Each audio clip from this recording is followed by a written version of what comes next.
Por favor, mandem. O que caracteriza uma violência obstétrica? A gente já tem a tipificação, né, dessa violência, né, em lei, e ela é caracterizada por toda a agressão a nível psicológico, institucional e físico a mulheres em momento de gestação, parto e pós-parto.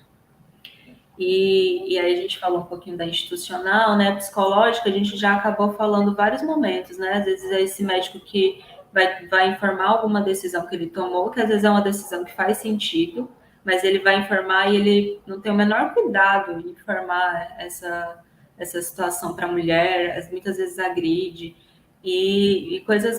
Não, quando você vai escutar relatos assim, de mulheres, é assustador, né?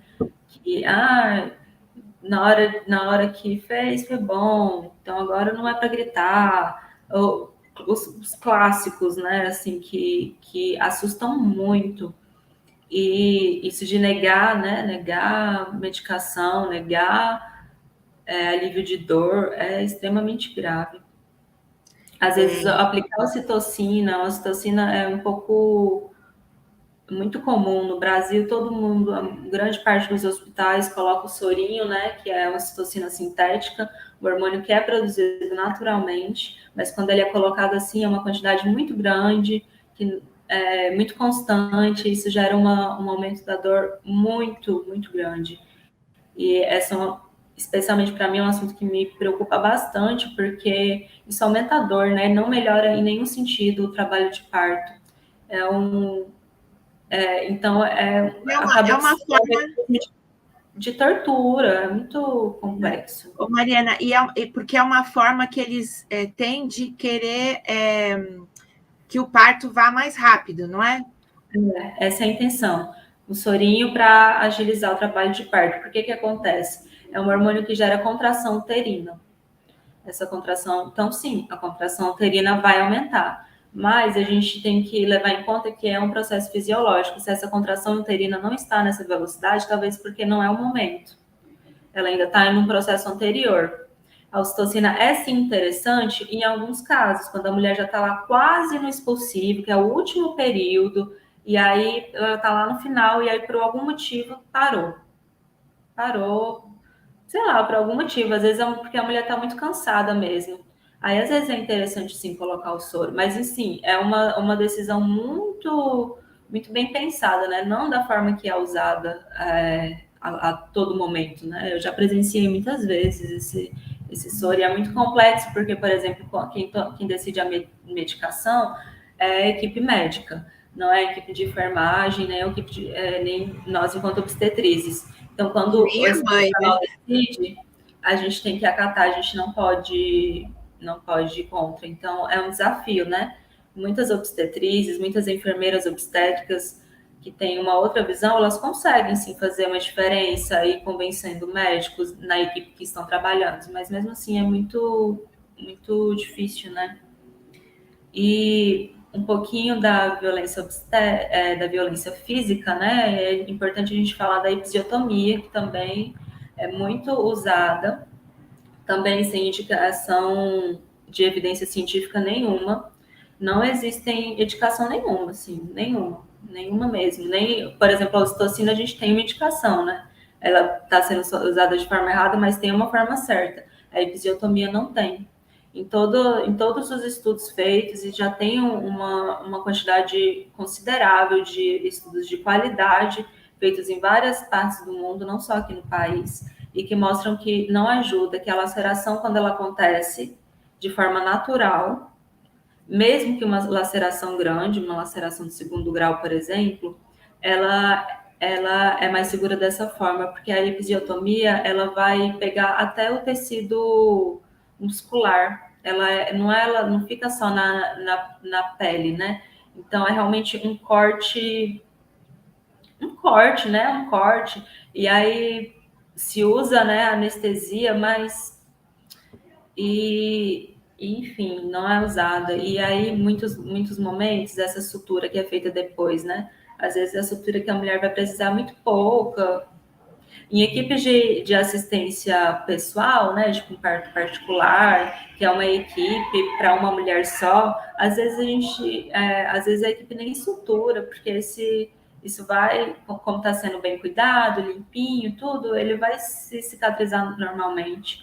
Numa situação de um hospital com fluxo maior, né, que você não pode acompanhar essa gestante no hospital público, né, você não pode ter certeza que essa gestante vai ser acompanhada de forma correta, então é melhor você suturar para não ter risco. E aí nessa sutura a gente já entra em uma outra violência que é muito praticada também, que é dar o ponto do marido, o famoso ponto do marido. De que quando você vai fazer a costura, você dá um ponto a mais para que a entrada da vagina, né, do canal vaginal, fique mais estreito. E aí é exatamente esse o nome. E aí tem diversos relatos, e isso às vezes gera consequências muito pesadas para as mulheres no pós-parto, porque aí depois elas passam a ter relações sexuais com dores, às vezes até sem relação sexual, passa a ser uma região com dor por causa desse ponto dado indevidamente, né? Por uma questão puramente cultural, puramente arbitrária. Machista, né, meu? Machista, misógina, né, na verdade. Misógina, porque está fazendo uma lesão no corpo da mulher com o objetivo de deixar o marido feliz, né? Quem que avalia isso aí? Gente, e eu já vi essa situação. Eu tive uma tia, eu era criança e eu ouvi essa história. Teve um parto fórceps e tal, e aí costuraram demais e depois causava muito problema. Tem aqui, olha, os casos aqui das companheiras, ó, a Aparecida. Tive um bebê que faleceu dentro do útero. Sendo assim, foi necessário fazer o parto induzido, mas os médicos fizeram inúmeros exames de toque e achei completamente desnecessário, desagradável e dolorido. Nossa, Tem aqui, o toque é outra violência que muitas vezes acontece. Exatamente por isso, porque o toque ele é útil, né? Em muitos momentos é importante fazer, mas em alguns momentos não da forma como é feita, né? Às vezes é feito como protocolo, assim, de tanto em tanto tempo vai lá alguém para fazer o toque. E aí, às vezes, a mulher está numa contração e aí não espera a contração passar e aí tem a violência psicológica de exigir que essa mulher não expresse a dor, que essa mulher não reclame. E tem muito isso, né? E aí é sempre importante falar que são atos machistas, né? Atos misóginos, mas que não são feitos só por homens. A equipe de enfermagem muitas vezes é protagonista, né? De muitas violências absurdas. E aí o comentário da companheira também trouxe essa questão da morte fetal, né, que é outro assunto extremamente delicado, que precisaria ser tratado com muito carinho, né, muita atenção, e é também, assim, um show de horrores, né, quando a gente vai ver a realidade de como as mulheres são informadas, de como que esse parto, quando acontece, de como que tratam esse bebê depois que ele morreu, né? E o acesso que a família tem a isso é uma outra série de violências. É um espaço que a gente não, que o país está extremamente despreparado, assim, até assistência a gente já tem mais totalmente. diretrizes, a gente já Olha, tem um pouco mais de informação, mas a morte fetal. eu tenho uma experiência com isso, que eu sou psicóloga, né? E eu trabalho, isso faz muitos anos. Eu trabalhava num hospital particular aqui de Santo André, e eu chegava no hospital e eu fazia uma ronda, né, para ver com as equipes se estavam precisando de mim, né, de um atendimento, tal, se tinha solicitação médica, que isso era nunca que acontecia, né? E quando acontecia normalmente era porque eles queriam que alguém fosse lá dar conta do paciente chato, né? Essas coisas. Passei pelo posto da maternidade, E a enfermeira falou assim, eu falei assim, aí, como que tá aqui? Tem alguma coisa para mim? Ah, tem uma... falou lá, né? Como é o leito X, né? O leito X, tal, né? Que as pessoas são leito, que está com morte fetal, mas acho que não é bom você ir lá agora, não, porque ela está muito chorosa. Eu nem falei, sabe quando você nem fala nada? Eu já virei, já fui direto para o quarto procurar a moça, coitada. Agora, você imagina, você acredita? Olha, não vai, ô psicóloga, não vai lá dar continência porque ela está muito chorosa. Ela só está com o filho que morreu na barriga, só isso. Ela tinha que estar chorosa, gente. É um absurdo, né? E é uma mulher, falando de uma mulher. E vou contar, você me permite contar minhas experiências? Claro, claro. Que eu acho que É dá muito para. importante. O relato é uma fonte de informação muito importante. A gente tem que estimular as mulheres a falarem também, né? Assim a gente se cura também.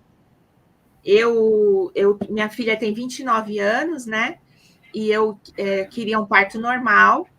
E todo mundo, minha mãe, né, o meu médico, falava assim: não, a gente vai fazer tudo que for possível. Se tiver algum problema, na hora de nascer tem que ser cesárea, tal, beleza, né?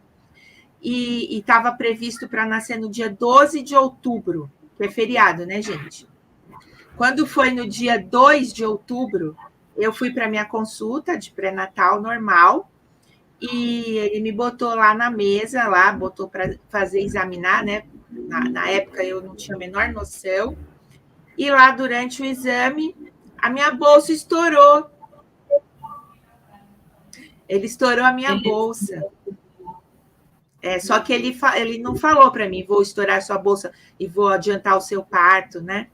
Eu só fui perceber tudo isso depois. No final das contas, precisou fazer fórceps, porque não estava na hora da minha filha Na nascer. hora, não estava preparada para Né? descer. Teve epísio, teve soro, teve sutura, que depois foi muito difícil, porque você está lá, teve neném, né, tal, e ainda com os pontos, inflamou. Foi um negócio assim, hoje, né? Hoje não, depois eu entendi que foi uma violência, porque já começou lá na hora que ele resolveu adiantar o meu parto por conta que era conveniente para ele, né? Conveniente para ele. E assim, ó, que a Renata Diniz colocando também que uma conhecida mal ficou grávida e a médica já disse que ela não teria passagem e que teria que ser parto cesárea. Mal ficou grávida, já disseram isso. Esse da passagem também é muito famoso. Não é verdade. Não tem isso. A Janaína Rosário colocando que ela conhece, todas as mulheres que ela conhece sofreram violências no parto. Ela teve 3 partos e sofreu violência em 2. Aí tem aqui a companheira colocando que... Cadê? Nos partos naturais dos meus 2 filhos, não tive a presença de médico, somente de enfermeiras obstétricas. Achei muito positivo e nada invasivo. Me senti bem assistida. A Renata Diniz colocou que usou sorinho por estar muito cansada, mas foi ela que decidiu. Teve a filha num dos melhores hospitais públicos, que é a maternidade Sofia Feldman. Não sei aonde é o Sofia Feldman, é do SUS, mas não sei onde é. O Carlos Nishimiya, nosso fã número 1 aqui, mandou um super sticker. A Aparecida Diniz mandou um superchat agradecendo a gente pelas informações e pelo assunto. A Renata também foi só com as enfermeiras. O Franklin Limeira está dizendo que não tinha ideia desse ponto do marido. Pois é, você tem noção disso? A Daiane teve no hospital público e humanizado no Rio de Janeiro, Maria Amélia, e que agora o hospital está sucateado, muito triste. E a minha filha, a Daiane também está colocando, muita violência obstétrica começa nas consultas de pré-natal e se estende ao parto e assistência ao recém-nascido. Quando a minha filha ficou grávida, da minha netinha, que tem 2 anos e meio agora, ó, o Franklin também mandou um super sticker para a gente, dizendo que nós somos incríveis. Ai, obrigada, gente. A gente é mesmo. A minha filha, ela queria muito ter o parto normal e queria que fosse numa casa de parto. Mas a casa de parto, ela é bem rigorosa, né? E como ela teve. E a gente foi, eu fui junto com ela, amei a casa de parto aqui de São Paulo, na Zona Norte. Oi? Casa Ângela, será? Eu não lembro agora, mas é aqui na Zona Norte de São Paulo. A gente tem 2 casas de parto aqui, mas essa ela não é totalmente do SUS. Ou ela é do SUS, você tem que. Só que ela é dirigida por uma organização, uma OS. E tem uma outra aqui na Zona Leste, que é totalmente do SUS. A gente foi visitar as 2. A primeira que nós fomos era muito, muito mais cheia de recursos. Foi uma palestra, teve uma coisa que eu achei muito, muito interessante, que a gente não sabia, que é, por exemplo, a questão do bebê, já que alguém falou aqui do pós-parto, né? Se a mulher está fazendo um parto acompanhado e vai fazer cesárea, por exemplo, ou faz um parto acompanhado que fez os exames e tal, não precisa pôr aquele negócio no olho do bebê, né, gente?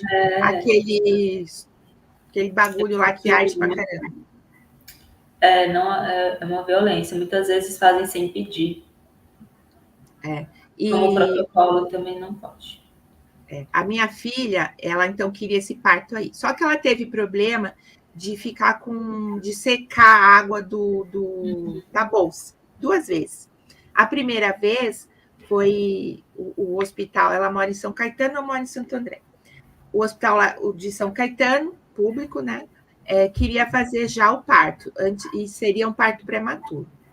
Eu fui ao encontro dela lá, ela estava muito nervosa, e falei, vamos para outro hospital ter uma segunda opinião, viemos para Santo André, e aí em Santo André internaram ela, e botaram no soro, tal, no outro dia tinha recuperado, e ok. Na segunda vez, já estava no período que podia fazer o parto, optaram por fazer o parto, induzir o parto, porque ela queria um parto normal, tal. E aí ficou na maternidade, ela e o meu genro, né, o namorado da minha filha, ficaram lá. E quando passou a noite, né, quando foi umas 11 horas da manhã, ela me ligou e pediu para mim ir lá. Que é essa coisa que você falou, de ter alguém que dê segurança e tal. Aí eu falei, mas, né? E o Marcos, né? Ela falou, não, eu quero você, o Marcos que se dane, eu não, né? Corri lá. Quando eu corri lá, cheguei lá, eles estavam fazendo aquele exame do coraçãozinho do bebê e já estavam no 3º seguido. Por quê? Eles perceberam que o batimento cardíaco estava diminuindo. Então, trocaram de aparelho, lá, e diminuindo. Aí falaram, vai ter que fazer uma cesárea de emergência. A minha filha começou a chorar. Aparece a enfermeira e fala, por que ela está chorando? Aí a pessoa que eu acho que era a técnica de enfermagem, que estava mais acolhedora, falou assim, é que ela está com medo, tal. Medo de quê? É só uma cesárea. Aí eu fiquei puta, eu falei assim, então, é uma cesárea, mas ela não estava esperando isso, ela queria um parto normal. Além de tudo, ela está preocupada porque o coraçãozinho da minha neta está diminuindo o batimento e ela está chorando. Aí eu, filha, fica tranquila, vai dar tudo certo, olá, tem que fazer, tá bom? Porque o coraçãozinho está diminuindo. Então, assim, eu fiz o que ela devia ter feito, porque o pessoal que está ali tem que amparar. E outra, não deixaram a doula dela entrar. O médico não deixou a doula entrar. A gente não tem lei ainda. Muitas vezes estatal, não tem lei nacional. E às vezes vai muito da diretriz do próprio hospital, em específico. Então, mas é um hospital que ele é referência em parto, né? De alto risco, essas coisas.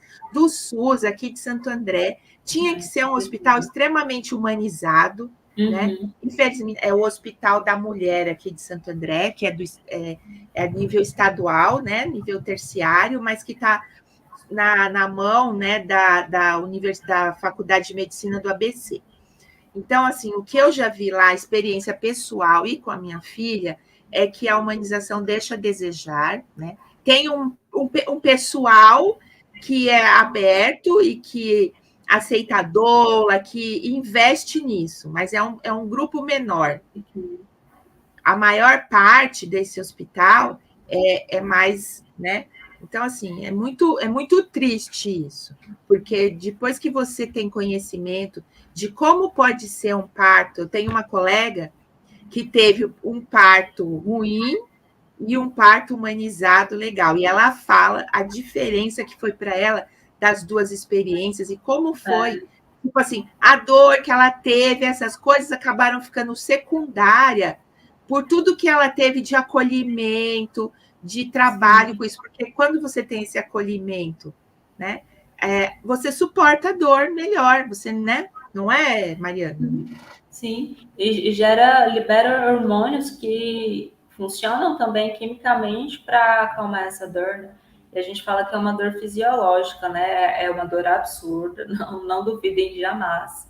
É realmente muito grande, mas que a mulher consegue, né? E acho que acaba que é um movimento tão bonito, né? Dessa própria mulher que vai se tornar mãe, principalmente assim, o primeiro parto, né, ela vai se tornar mãe e ela entra em contato com essa força tão gigantesca, né, que é realmente colocar um filho, né, e eu acho que isso de refletir sobre como é importante o apoio, né, é que não é um evento também solitário dela, né, é um evento comunitário, é a netinha que está nascendo, é a sobrinha que está nascendo, é a irmã, é um evento que mexe com todo mundo, então todo mundo pode pegar um pouquinho, né? Dividir um pouquinho do que dá. E fazer E isso que aí, você falou, né? Conversar, responder, não permitir que às vezes que a equipe faça algumas violências, né? É um papel muito importante.